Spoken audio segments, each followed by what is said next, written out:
रोशन साबले आपल्या एका नव्या व्हिडिओमध्ये आपल्या सर्वांचं स्वागत करत आहे। आज मित्रांनो आपण आलो आहे ते म्हणजे अलिबागला आणि अलिबागमधील खांदेरी किल्ल्याला आज आपण भेट देणार आहे।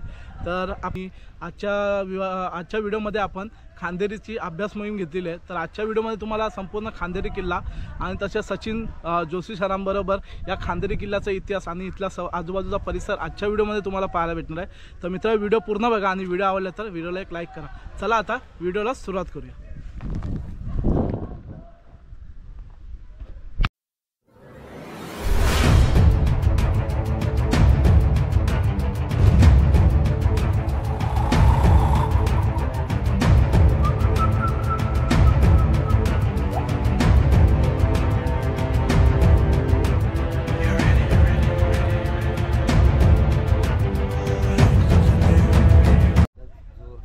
सचिन सरांसाठी काय होतं ज्यांना आपण फेसबुकच्या मार्फत असो यूट्यूबच्या मार्फत असो अन्य अदर पॉडकास्ट असतील अजून काही गोष्टी असतील त्यांचा चेहरा आम्ही बघितलेला होता। त्या गोष्टी आम्हाला करण्यासारख्या वाटत होत्या आणि आम्ही त्यासाठी इच्छुक होतो की त्यांच्यासोबत आम्हाला एक मोहीम करायची आणि आज हा युग जुळून आला आणि खांदेरीसारखा या किल्ल्यावरती आपण भेटतोय। तर आजच्या ह्या मोहिमेअंतर्गत ते आपले पुढं किंवा त्याची कटावणीने नेत तो इथे आणून तो सेट करतो। तसा शेवटचा दगडाचा जेव्हा लावायचा असतो तेव्हा रॅम्प तेवढा मागे जातो।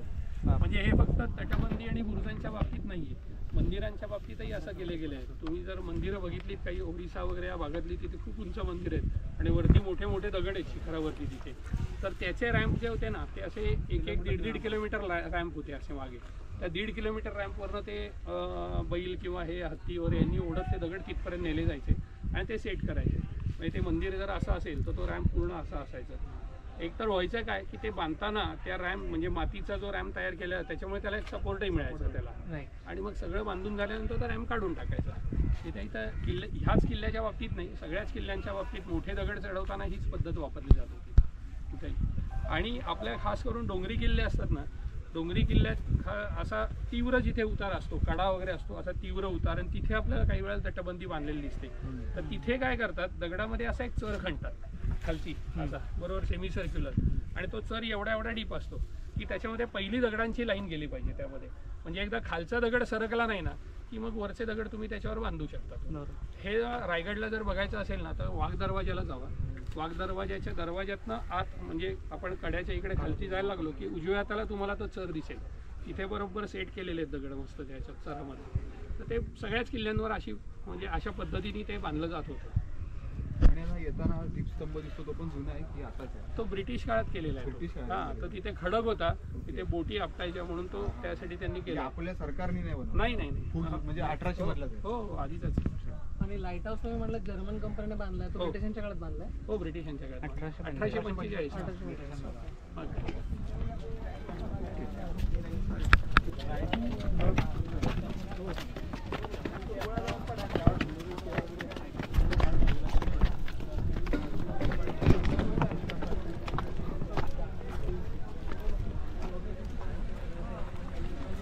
ते मागे आता तुळशी वृंदावन बघितलं का तुम्ही? ते तिकडे उजवीकडे मागे आहे बघा तिकडे ते आपल्या इकडे समाधी जी बांधली जाते ती समाधी बांधताना तिथे बरेचदा तुळशी वृंदावन केलं जातं ते। त्यामुळे ती बहुधा कोणाची तरी समाधी असावी पण माहिती नाही आपल्याला आता, कारण लिखित कागदात तर काही तसा कुठे उल्लेख आपल्याला मिळत नाही त्याचा, पण असावी कोणाची तरी ती समाधी। दुसरं म्हणजे गडावरती जी काही 2 जुनी मंदिरं आहेत किंवा ज्याचे कागदपत्रात सुद्धा उल्लेख येतात अशी 2 महत्त्वाची मंदिरं म्हणजे एक वेताळाचं हे मंदिर आणि दुसरं एक गणपती मंदिराचा उल्लेख येतो ते वरती। बाकी अजून इथे बरीच काही मंदिरं आहेत ती मंदिरानंतर काही ख्रिश्चनांचे क्रॉस वगैरे या सगळ्या गोष्टी आहेत, काही कबरी, हे सगळ्या गोष्टी नंतर आलेल्या आहेत त्या ॲक्च्युली सुरुवातीच्या कालखंडामध्ये नव्हत्या काही तिथे। पण 2 मंदिरांचे उल्लेख मात्र आहेत वेताळ आणि हे। तर इथे ह्या वेताळाचा दगड आहे पूर्ण असा हा आणि त्या दगडाला शेंदूर लावलेला आहे आणि त्यालाच देव म्हणून इथे पूजलं जातं याच्यामध्ये। आणि या वेताळाला ऑफरिंग म्हणून म्हणजे जसं आपण खात तुरे फुलं वगैरे जसं वाहतो तसं या वेताळाला ऑफरिंग म्हणून एक स्वॉर्डफिश नावाचा एक मासा येतो। त्या स्वॉर्डफिश माशाची चोच असते ती अशी लांब अशी तलवारीसारखी ती चोच असते। तर ती चोच कट करून या देवाला ऑफरिंग म्हणून वाहतात तिथे। तर इथे तुम्ही आता जावा, आत गेल्यावर तुम्हाला वरती तिथे दिसेल ते मी पूर्वी आलो होतो एक 10-15 वर्षापूर्वी, तेव्हा खूप होत्या अशा इथे अशा ऑफरिंग करून वाहिलेल्या पण आता बहुधा मध्ये काढलेलं आहे याच्यात. काढल्या का मध्ये त्या सगळ्या काही? सर्व काढले आता का- ते खराब झाले ते तिथे ठेवले. तिकडे- हा. 4 आता आतमध्ये आहेत ते खाली अच्छा ठेवलेले आहेत. हा तेच त्या कारण माशाला आपण म्हणजे गावठी भाषेत काय गावठी भाषेत आम्ही सोंडाळा म्हणतो. सोंडाळा, प्रत्येक सोंडाळा. सोंडाळा. प्रत्येक कोलीवाड्यात वेगवेगळं नाव आहे. हा. Okay okay okay. अच्छा. मग सोंडाळा जास्त करून आहे भाऊ. हा, सोंडाळा आम्ही सोंडाळा हा. म्हणतो. प्रत्येक कोलीवाड्यात वेगवेगळं बरोबर. नाव. नवस असं नाही, पण एक ऑफरिंग म्हणजे जसं आपण केवढं व्यवसाय असतं? नैवेद्य देतो तसं ऑफरिंग. 2-3 टनापर्यंत असतो. बापरे. पावसासारखं तर राऊस किती छोटा झाला हा, 2-3 टनापर्यंत असतो. तो तू गुगल सर्चवर टाकून बघ स्वर्ण फिश म्हणून तुला स्वॉर्ड त्याची फिश चित्रं टाकलं येतील ना, बघितलंय. सोंडाळा टाकला तरी येतो. येणार येणार. आणि या स्वर्ण फिशचा जी चोच आहे ना हा. त्याचा मराठ्यांच्या काळामध्ये एक हत्यार म्हणून सुद्धा उल्लेख वापर केलेला आहे माहिती का? तुम्ही आमच्या डेक्कन कॉलेजमध्येच या, आमच्या इथे मराठा हिस्ट्री म्युझियम आहे. हा. त्या म्युझियम मध्ये एक मोठा तलवारीसारखा तो त्याचा याचा वापर केलेला आहे. म्हणजे हत्यार म्हणूनच वापरलंय त्यांनी त्या याच्यामध्ये. म्हणजे मी इथे ते बघितलं ना बरोबर. तेव्हा मला कळलं की अरे आमच्या इकडे पण हेच आहे ते. नाही तर मला ते समजतच नव्हतं काय नेमकं. शस्त्र म्हणून वापरतात. हा. clear झाले. श्रद्धा आता 13 नंतरचा शेवटचा आहे ते. अच्छा हो का? त्यानंतर नाही व्हायला का? त्यांनी आणलेलं ते याचं ढाल ढाल एकसारखं वापरतात. हा. हम्म. ज्यांना मिळाले त्यांनी स्वतःचं नाव, नंबर, बोटीचं हो. नाव, नंबर असं सर्व टाकून ठेवलंय त्याच्यामध्ये. या आज जाऊन या सगळ्यांनी. नमस्कार करून.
त्याच्यात एक गोळा असेल याच्यात. ते माहित नाही मला आता कोणाचं आहे ते, पण ते ह्यांचं डिपार्टमेंटच वेगळं आहे. हे पोर्टर्सच्या अंडर येत नाही. नाही सिक्युरिटीसाठी साठी नाही. हा तेच त्यासाठी.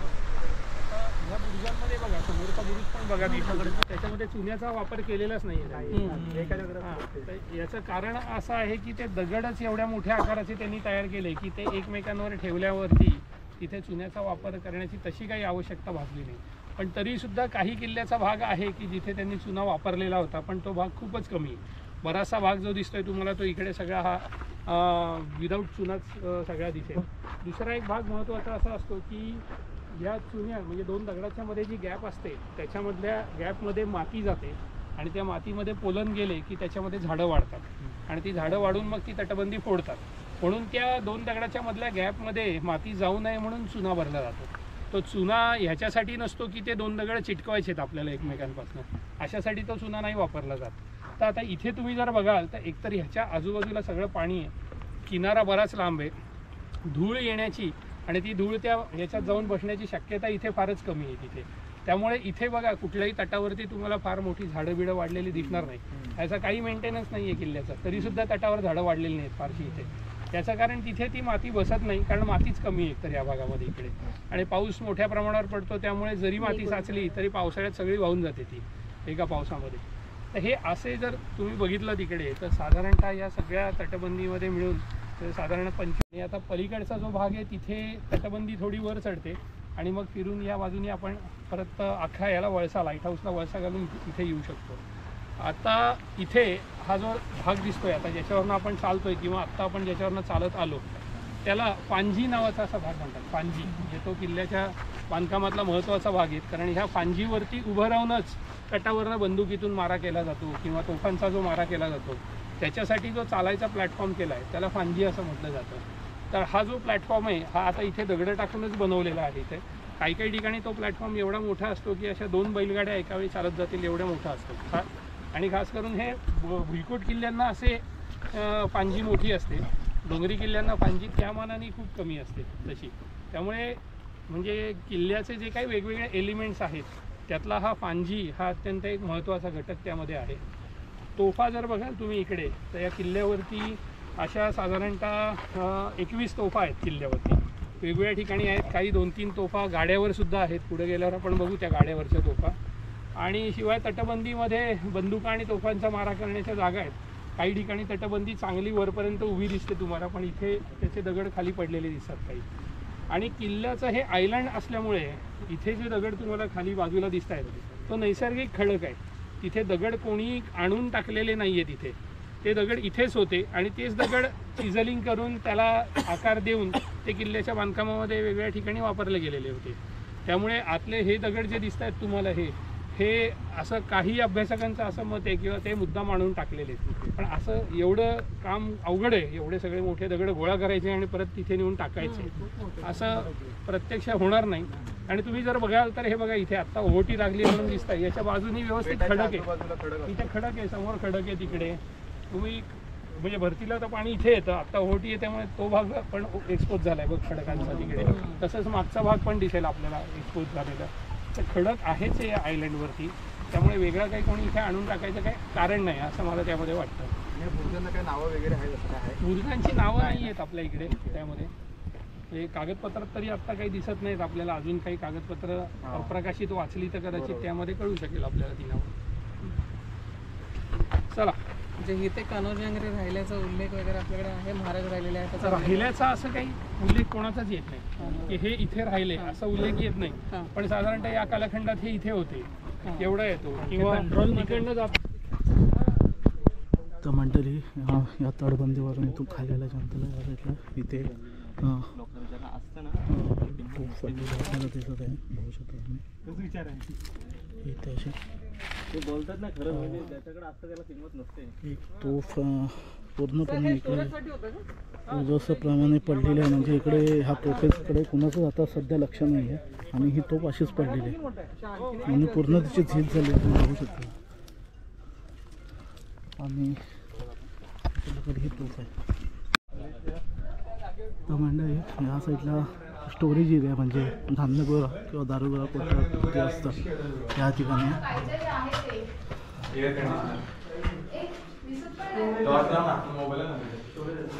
बघू शकता.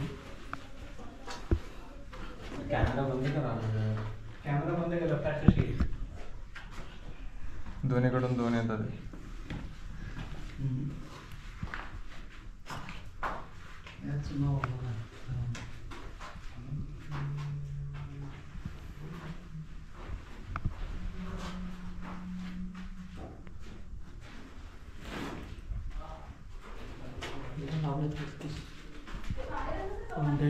हे अशा प्रकारे स्टोरेजचं आहे आणि जे वरती हे बांधकाम केलेलं आहे ते ॲक्च्युली दिसत नाही आता, पण विटांचं बांधकाम आहे व्यवस्थितरित्या केलेलं. आणि हे अशा प्रकारे धान्य गोळा कोठार किंवा दारू गोळा कोठार आपण ह्याला बोलू शकतो किंवा जिथं स्टोरेज केलं जातं जे काही वस्तू तो स्टोरेज एरिया आहे. तर चला आता इथून आपण बाहेर जाऊ आणि ह्या पुढचा किल्ला आपण अनुभवू. चला.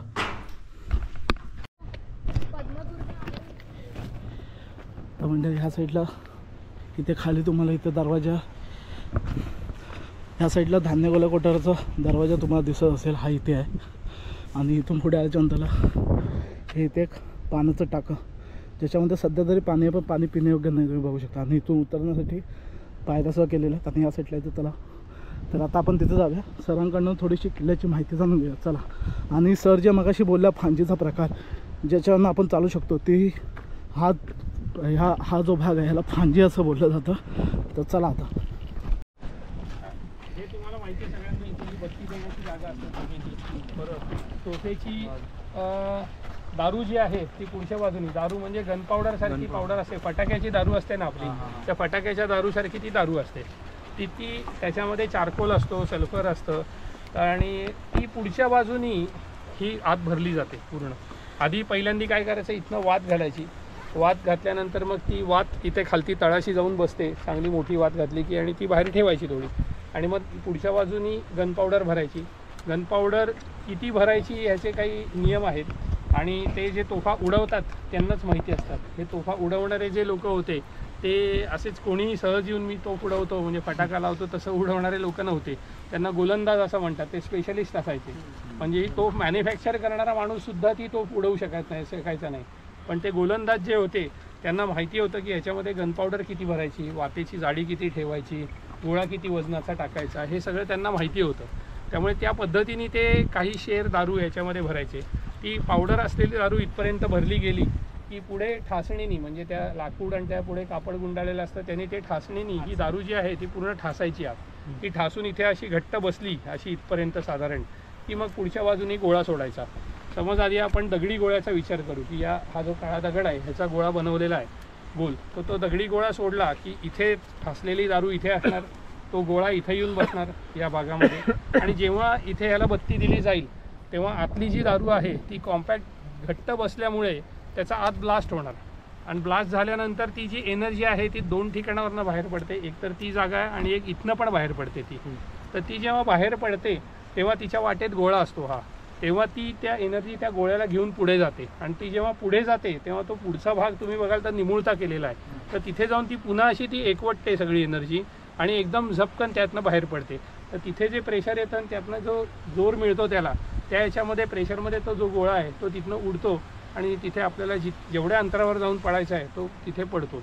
पण आता त्या गोळ्याची रेंज किती असते ह्याच्यासाठीचे अनेक वेगवेगळे फॅक्टर आहेत त्याच्यामध्ये. ते म्हणजे तुम्ही गन पावडर किती भरलेली आहे, तुमचा गोळा किती वजनाचा आहे, तोफेची लांबी किती आहे, तुम्ही अँगल काय ठेवलेला आहे, असे अनेक वेगवेगळे फॅक्टर आहेत. त्याच्यामुळे असं सहज नाही सांगता येत आपल्याला की ही तोफ आहे आणि ही आज 5 किलोमीटर जाईल आणि 10 किलोमीटर जाईल. एवढ्या लांब कधी तोफांचे गोळे जात नव्हते. तोफांचे गोळे सपाट मैदानावर जर तुम्ही विचार केलात तर साधारणतः 500 मीटर ते 700 मीटरपेक्षा जास्ती गोळे जात नव्हते. त्याचा लांब जाईल आणि पटकन खाली जाईल तो. पण तेच तुम्ही किल्ल्याच्या पायथ्यावरनं वर किल्ल्यावर मारत असाल तो अगेन्स्ट ग्रॅव्हिटीने तो खाली येणार, तो पोचणारच नाही. म्हणजे ह्याचे ब्रिटिशांचे उल्लेख आहेत. विजयदुर्ग किल्ल्याच्या लढाईच्या वेळेला इकडनं मुंबईहून त्यांनी तोफा पाठवल्या होत्या. एक प्राम नावाची बोट होती त्याच्यावर काही तोफा होत्या आणि ते विजयदुर्गावर मारा करत होते. तेव्हा त्यांचाच एक अधिकारी जो आहे तो लिहितो त्यामध्ये की तिकडनं ते गोळे मारतायत, त्यांचे गोळे मात्र आमच्या बोटीवर येत आहेत आणि आम्ही तोफाचे गोळे मारतोय ते सगळे पाण्यात पडत आहेत. ते असं त्यांनी त्याच्यात लिहिलेलं आहे. ते कारण विजयदुर्ग थोडा उंची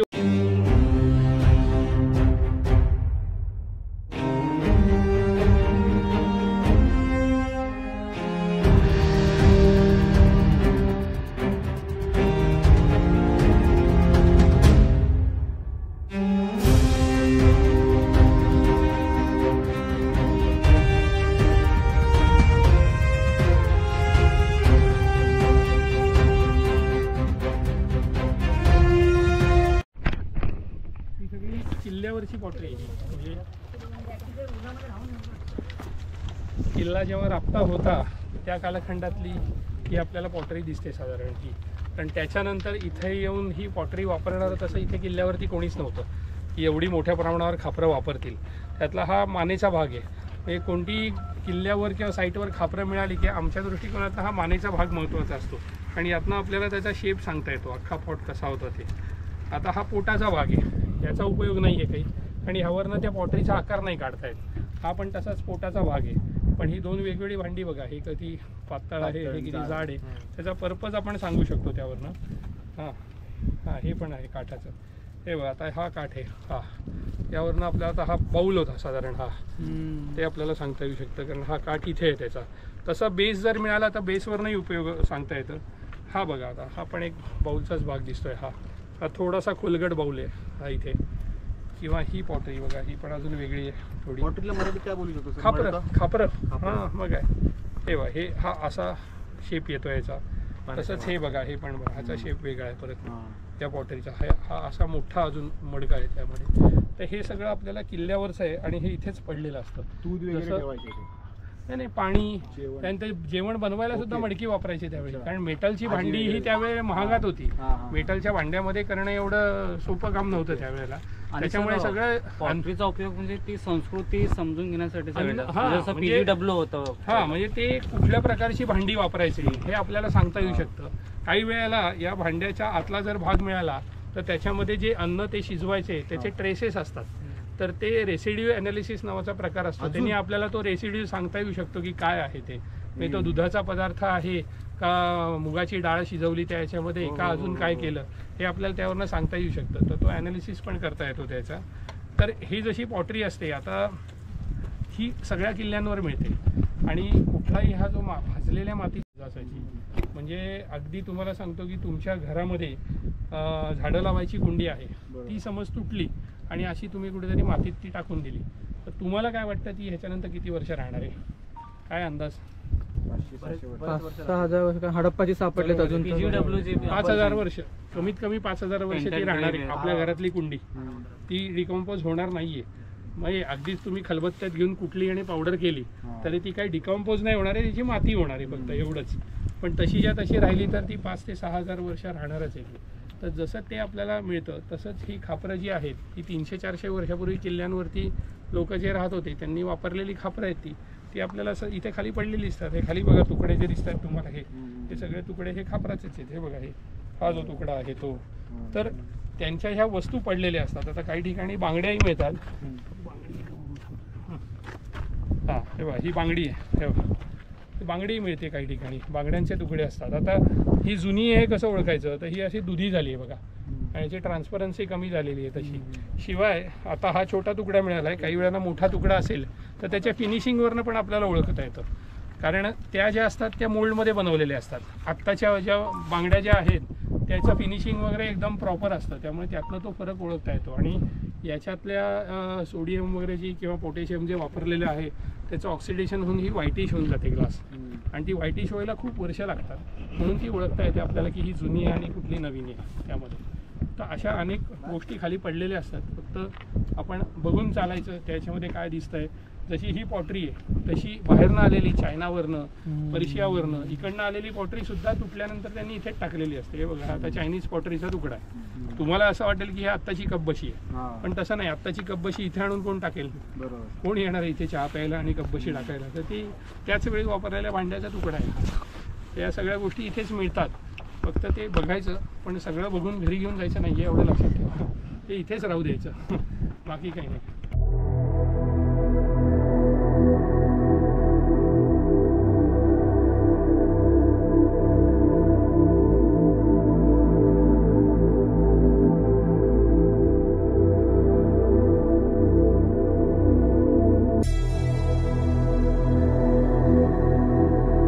नर्मदेच्या खाली 15व्या शतकानंतर तोफा आणि बंदुका मोठ्या प्रमाणावर आल्या आहेत इथे. साधारणतः तोफांचा उगम जो आहे तो 13व्या शतकामध्ये ऑटोमन एम्पायर वगैरे जे होतं, म्हणजे तुर्कस्तान वगैरे या भागामध्ये त्याचा उगम झालेला होता. अजून चायनीज लोकंसुद्धा क्लेम करतात किंवा आमच्याकडे आधी तोफा आल्या वगैरे हे ते. पण आपल्याकडे भारतामध्ये तोफा येण्याचा जो मार्ग होता तो त्या ऑटोमन एम्पायरच्याकडनं, तुर्कस्तानकडनं होता. एक तर समुद्रमार्गे आल्या आणि एक जमिनी मार्गे पाकिस्तान वगैरे या भागातनं आपल्या इकडे तोफा आल्या. तर दक्षिणेत इथे यायला, म्हणजे नर्मदेच्या खाली त्या तोफा यायला बराच काळ गेला. 15वं शतक उजाडलं जवळजवळ. ते 15व्या शतकामध्ये आपल्या इथे काही ठिकाणी तोफा वापरल्याचे असे उल्लेख मिळतात. या लढाईमध्ये तोफा बाबरांनी वापरल्या असे ते उल्लेख आपल्याकडे येतात. नाही, हां, त्या पानिपतमध्ये वापरले असते. तर त्याच्या आधी मात्र जी लढाई होती ती बरेचदा ढाल तलवार किंवा गोफणगोंडे, त्यानंतर धनुष्यबाण यांनी ती लढाई केली जायची. तर त्यावेळेला तटबंदी जी होती ती तटबंदी प्लेन असायची. या खिडक्या ठेवण्याची काही गरजच नव्हती ना त्यावेळेला, पण लोकांना माहितीच नव्हतं तोफा बंदुका तर या खिडक्या कशाला ठेवतील. पण ह्याच्यावरती असं कमळ पाकळीसारखं डिझाईन होतं. असं तुम्ही जर ते शिवसेनेचं हे बघितलं, शाखेचं दरवाजा असतो त्याच्यावर जे कमळ पाकळी दाखवलेली असते त्याला चर्या असं म्हणतात, चर्या. तर ह्या ज्या चर्या असतात त्यातले ज्या एक कमळ पाकळी आणि त्या शेजारी दुसरी असते त्याच्यामध्ये जी गॅप असते त्यातनं धनुष्यबाणाचा मारा केला जात असायचा. तर तो जो धनुष्यबाणाचा मारा आहे तो करण्यासाठी त्या चर्या होत्या. पण 15व्या शतकात तोफा बंदुका आल्यानंतर त्या गॅपमधनं बंदुका मारणं शक्य नव्हतं. आणि तुम्ही तिथनं बंदूक मारायला खाली वाकलात तर खालच्याकडेही बंदुका असणार आहेत, त्यामुळे तुमचं डोकं एक्सपोज होणार आहे त्या सगळ्याला. त्यामुळे त्या ज्या चर्या होत्या त्या चर्या बंद केल्या, त्याच्यामध्ये दगडं भरून प्लेन वॉल केली आणि अशा जागा या बंदुकांसाठी केल्या. ही उभी जी जागा दिसतीये त्याला जंग्या असं म्हणतात, आणि मागे चौकोनी जी खिडकी दिसतीये ती तोफांसाठी केली. तर या दोन्हीला मराठीमध्ये जंग्या हा एकच शब्द वापरलेला आहे, पण इंग्लिशमध्ये त्याला दोन वेगवेगळे शब्द आहेत. त्याला मर्लॉन असं म्हणतात बंदुकीच्या याला, आणि ह्याला एम्ब्रॅझर असं म्हणतात. तर ह्या तोफा आणि बंदुकांच्या मारा करण्याच्या जागा आहेत. त्याच्यानंतर तटबंदीमध्ये आमूलाग्र बदल झाला.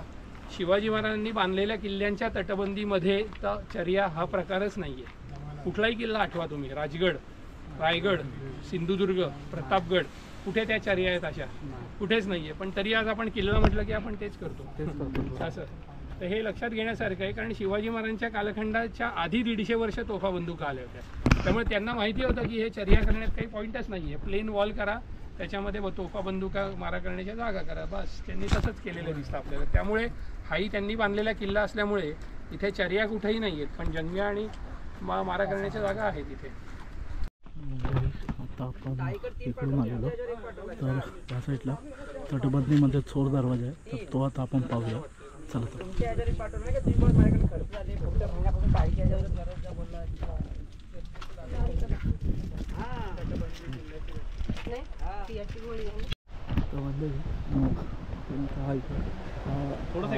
तटबंदीमधला चोर दरवाजा आणि त्या साईडला तुम्ही याचे दोन ओलांडा असे बुरुज बघू शकता.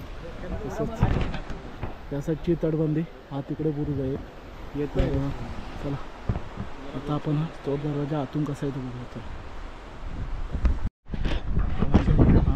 हा दरवाजा तुम्ही बघू शकता, आता लाकडी वापरतेच आहे, तो अजूनही आपल्याला इथे पाहायला भेटतो. अजून त्या साईडला तुम्ही बघू शकता दरवाजा फडकवण्याचा हा इथे अडसर दिलेला आहे, त्याच्यामध्ये लाकडी ओळखा टाकला जायचा, जेणेकरून हा दरवाजा पूर्णपणे बंद केला जायचा. आणि हा दरवाजा अशा प्रकारे तटबंदीमध्ये की कोणाला सहसासहजी दिसणार नाही अशा प्रकारे हा चोर दरवाजा बाहेर काढलेला आहे. तर चला आता इथून आपण बाहेर जाऊया आणि पुढे जाऊन सरांकडून पुढची माहिती घेऊया. चला.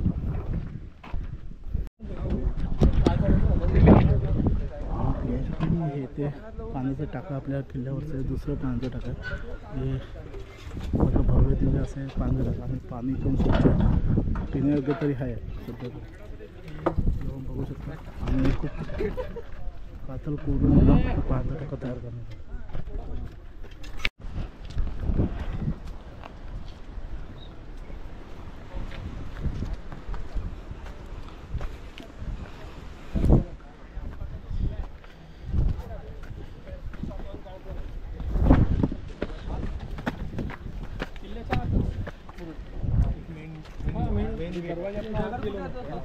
आपल्या सगळ्या भागामध्ये उत्खनन झालं.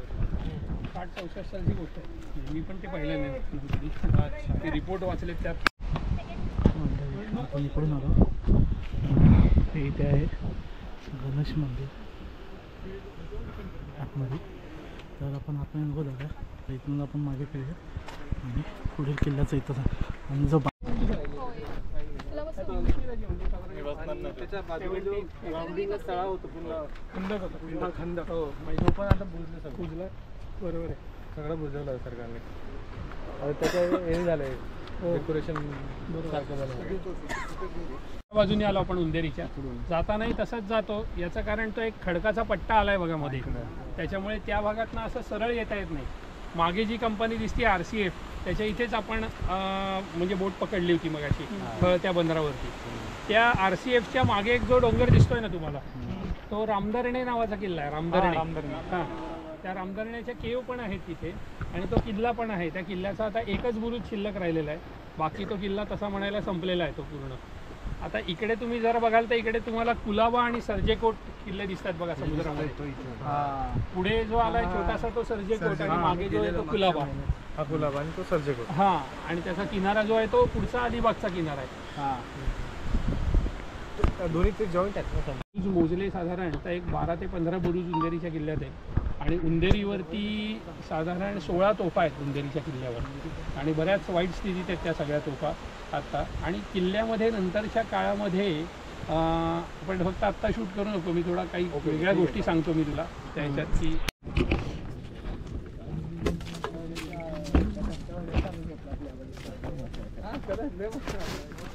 बाहेर आलं ना.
भांड्या बिंड्यावरती मारतो ना लोखंडांवरती, लोखंडासारखा आवाज आपल्याला ह्या दगडातून येतो असं आपण पाहू शकतो. आणि इथे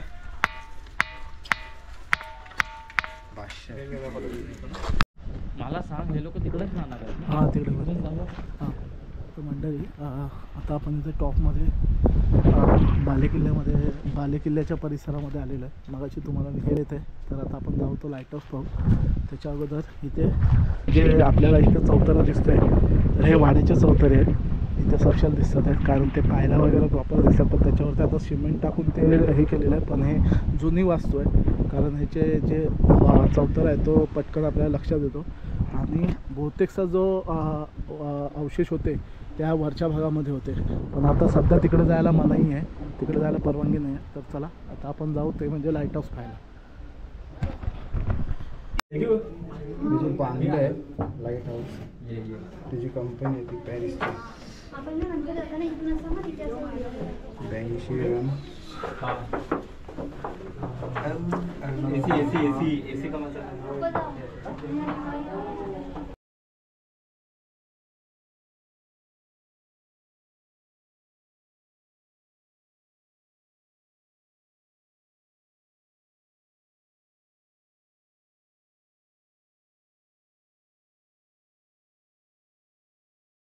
नमस्कार मंडळी, ही व्हिडिओ खांदेरी किल्ल्याची व्हिडिओ तुम्हाला कशी वाटली नक्की एकदा कमेंट करून सांगा. आणि ही आजची व्हिडिओ तुम्हाला आवडली असेल तर नक्की एक लाईक करा, शेअर करा. आणि हो, आपल्या मित्रांबरोबर ही महत्त्वाची माहिती नक्की शेअर करा. भेटू कुठल्या तरी नवीन व्हिडिओमध्ये. तोपर्यंत जय जिजाऊ, जय शिवराय.